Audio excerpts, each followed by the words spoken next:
Hello and welcome to another day in paradise, and welcome to another edition of the Unapologetic Nagropian. In today's video we are going to talk about the victims of Kwesi Boyd's and Art Catheys' alleged criminal activities.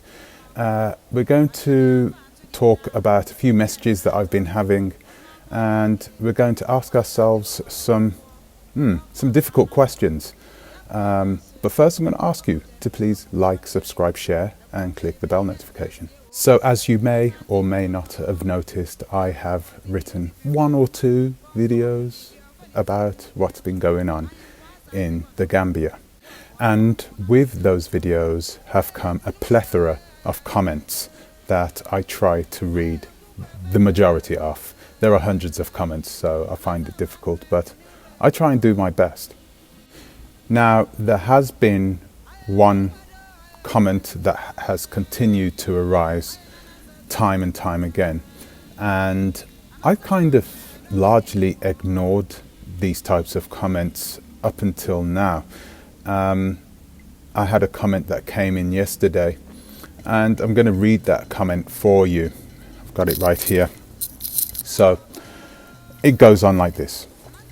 It says, "Her victims are not victims. We should not have any sympathy for them. They believed in her vile, racist ideology, or they would have given her a wide berth, let alone given her their hard-earned money." She goes on to say, "The so-called B1s not only supported and tacitly agreed with her views, they supported her financially. Did they think that by doing business with her, it was only going to be about the accommodation? She was setting up a cult with the womb school and everything else she had up her sleeves to extort money from them while selling them a dream of taking over Africa. I really have no sympathy for them. They could clearly see the dangerous and poisonous fangs of the angry cobra, but still they played with it." This comment resonated with me. It really hit home.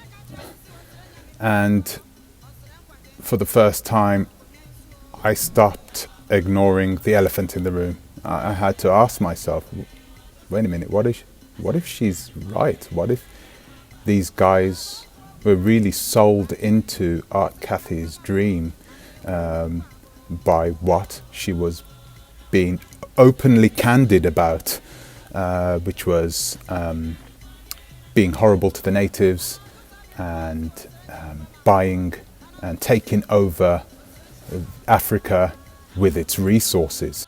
I had to stop and ask myself, well, wait a minute, did these victims really just ignore all the signs? Did they not see what she's been posting for the past, 4 months now? Did they ignore that and just thought that she was of good character and a trustworthy person and thought, well, wait a minute, I would really buy accommodation from this particular woman and no one else because for me she seems like she is sound of mind and heart? I find that very hard to believe. What it said in the message about she was setting up a cult with the womb school. Now this one, well, there is a lot of evidence to suggest that she's right about that one. From the enigmatic leader, being open and very to the point with her words, and then coveting her potential followers with expressions of love and peace and gratitude and beauty. It was really something that or you see all these cult leaders doing. But guys, I've been looking into this for quite some time, and I would really like to leave the cult side of things for another day. So back to the alleged victims.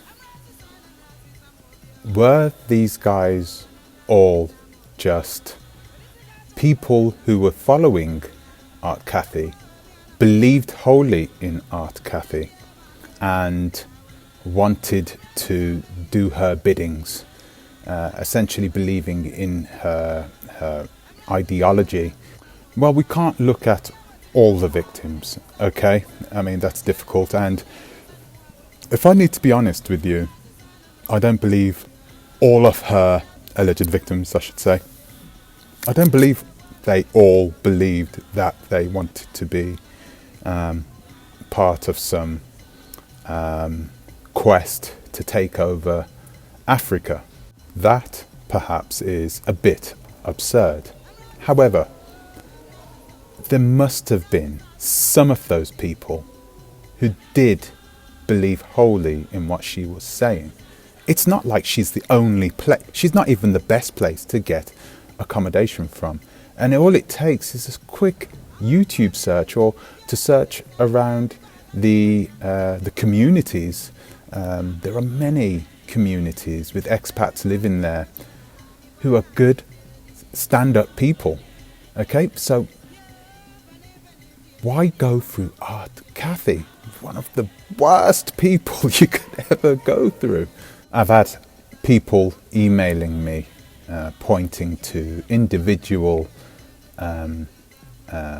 potential victims, those who have been outspoken about it, those who have been speaking about it. I've had emails of people telling me not very nice things, accusations about these victims, about what they've been doing whilst they have been in the Gambia, what they were doing before they left for the Gambia, potential criminal activities that they were also engaged in.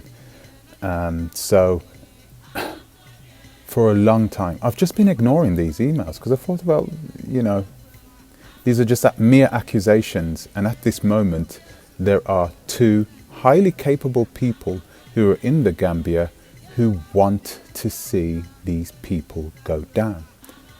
So it's clear that someone could have perhaps been trying to muddy the waters. Let's look at people like AP and Phoenix Rain and Shantae White and Princess Tony? Anyway, JP's wife. These people, they're solid people. To me, on the outside, these people are just good, wholesome people, you know. They don't fit into the character of a person who would associate themselves with a person like Art Cathey. Kwesi was very quick to point the finger back at Phoenix Rain, and Phoenix Rain shouted at the top of her lungs, had a live with me, and spoke about how Kwesi and company were trying to do everything in their power to put her name in the dirt as well, bring her down with them, make sure that she was also found to be complicit, perhaps even the ringleader of everything, the scapegoat, we should say. In my opinion, I would say, did they know? Did everybody know? I would say yes and no. I think a lot of people, I think virtually all of them, everyone from 2 months before who invested in her properties or invested in her business knew what she was all about, okay?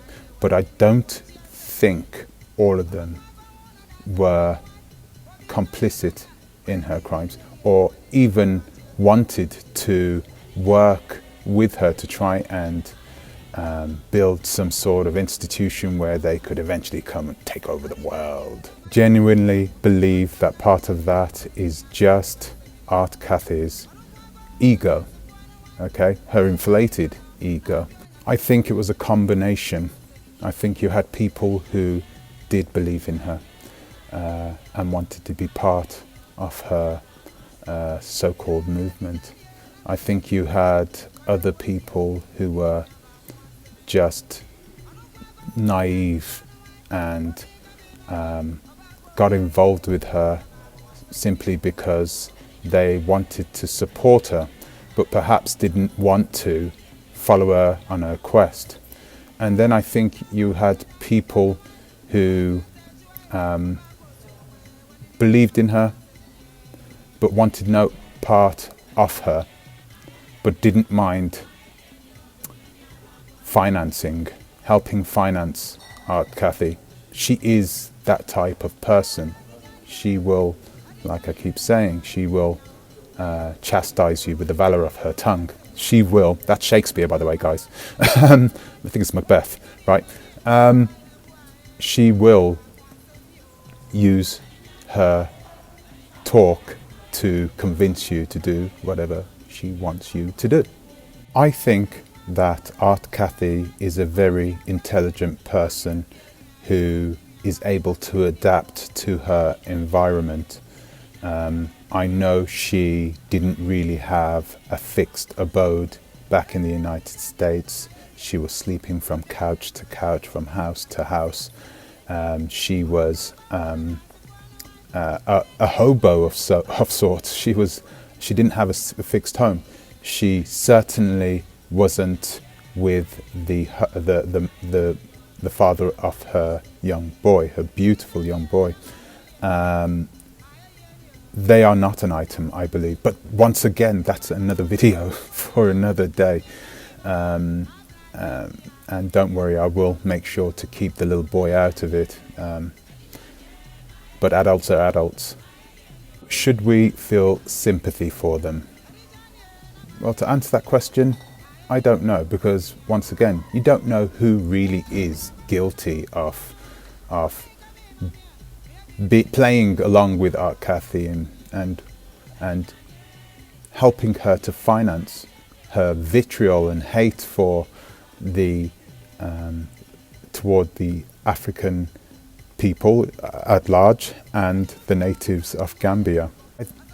I don't know whether they actually want your sympathy. I don't think they're looking for it. I think if they were looking for it, I think you'd have a whole lot of new YouTubers on the platform, on the Gambian platform, on the Gambian scene, and they'd have their PayPals and Cash Apps and everything else underneath it, and they'd be openly talking about it, video after video after video. But I'm not seeing that.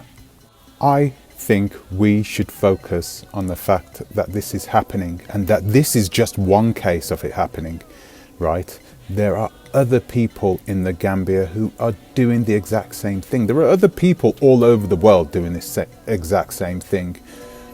We are guys, I'm hoping, a lot of us are in our late 20s, early 30s, 40s, 50s. We should be old enough to know that in this world, there are people out there who will lie to you with every breath that they can muster to make sure they can get a buck or two off you. You should know this by now. In today's world of the internet, a lot of people don't want to take their time to build those relationships where we can truly see if somebody has integrity or not. And that is one thing I think we should start doing. We should start to take a step back and not listen with our ears and with our eyes, but with our hearts now, really. Do you know what? I'm not even sure if that's going to come out right. A lot of people think with their hearts, don't they? They make emotional decisions. I think you should think with your head instead. Think with the logic. Question everything. That's better. So guys, what do you think? I know I've asked you to email me, and I've got a ton of emails, and I'm going to go through each one of these emails individually. I'm going to answer everybody back now. And I'm going to ask you once again to, if you have had any problems with the womb school, if you've had any problems with Art Catheys herself, maybe you've lost money yourself to her, please let me know. Email me at tuntalks@gmail.com. That is tuntalks@gmail.com. So that's it from me for today. I'd like to thank you for listening. Thank you to the new subscribers. Thanks for supporting me as well. And yeah, I'll see you in the next one. Until the next time, please think twice. Ta-ra a bit.